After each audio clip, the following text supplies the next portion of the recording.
Sebelum mulai jangan lupa dukung dan subscribe channel kami. Seorang pedagang kurma di Mesir bernama Atiyah bin Halaf mengalami kesuksesan dan harta bendanya melimpah ruah. Namun dalam kekayaannya itu ia tetap tekun beribadah dan makin banyak bersedekah di jalan Allah. Karunia Allah yang diterimanya tidaklah menambah kecuali ketakwaannya, kecintaannya kepada Allah dan Rasulullah juga makin meningkat.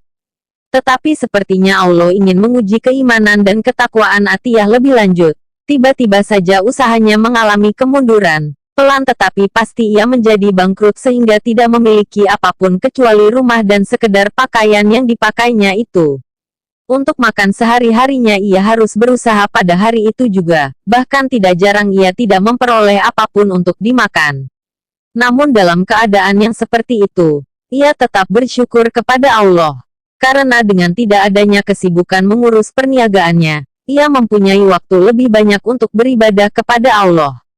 Pada suatu hari Asyura, yakni tanggal 10 Muharram, setelah mengerjakan sholat subuh Atiyah langsung beriktikaf di Masjid Amr bin Ish, salah satu masjid bersejarah di Mesir yang dibangun oleh sahabat Nabi Muhammad, Amr bin Ish ketika ia menjadi gubernur di sana. Pada hari-hari biasa masjid ini tidak boleh dimasuki oleh kaum wanita, untuk saat itu. Tetapi khusus pada hari Asyura mereka, kaum wanita, diizinkan iktikaf di sana untuk bisa berdoa dan memperoleh kebaikan, pahala, pada hari mustajabah tersebut. Atiyah mengambil jarak agak jauh dengan para wanita tersebut. Setelah merasa cukup iktikaf dan berdoa, ia keluar dari masjid untuk pulang. Tetapi belum jauh berjalan, ia dihampiri seorang ibu dengan beberapa anaknya yang juga baru keluar dari masjid. Sang ibu berkata, "Wahai Tuan, saya meminta atas nama Allah, tolonglah untuk bisa memberi makanan pada anak-anak yatim ini. Saya ini seorang syarifah yang belum lama ditinggal wafat suami saya tanpa meninggalkan harta apapun. Sudah 7 hari saya berada di sini tanpa mengenal siapapun, dan baru hari ini saya keluar untuk mencari makanan bagi putra-putra saya ini." Mendengar permintaan wanita syarifah, keturunan Nabi Muhammad itu, Atiyah berkata di dalam hatinya, "Aku tidak mempunyai apapun yang bisa kuberikan kepada wanita ini, kecuali pakaian yang kupakai ini. Sekiranya aku buka di sini untuk kuberikan, maka akan terbuka auratku. Tetapi jika aku menolak permintaannya, bagaimana aku akan mempertanggungjawabkan sikapku ini kelak di hadapan Rasulullah?" Sejenak tenggelam dalam kebimbangan, akhirnya Atiyah berkata, "Marilah ikut ke rumahku dan saya akan memberi sesuatu kepada kalian." Mereka berjalan beriringan, dan ketika sampai di depan rumahnya, ia meminta wanita itu menunggu sesaat di depan pintu rumahnya. Setelah masuk rumah, ia melepas semua pakaian yang dipakainya dan memberikannya kepada wanita syarifah tersebut dari balik pintu, yakni dengan membuka sedikit pintunya dan mengulurkan tangannya.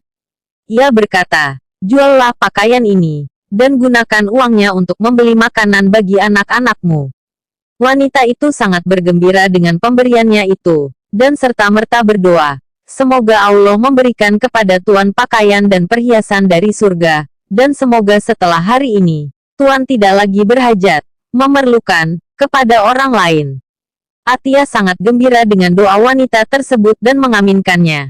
Ia mencari kain sekedarnya yang masih ada di rumahnya, walau mungkin tidak sepenuhnya bisa menutup auratnya sehingga ia tidak mungkin keluar rumah lagi.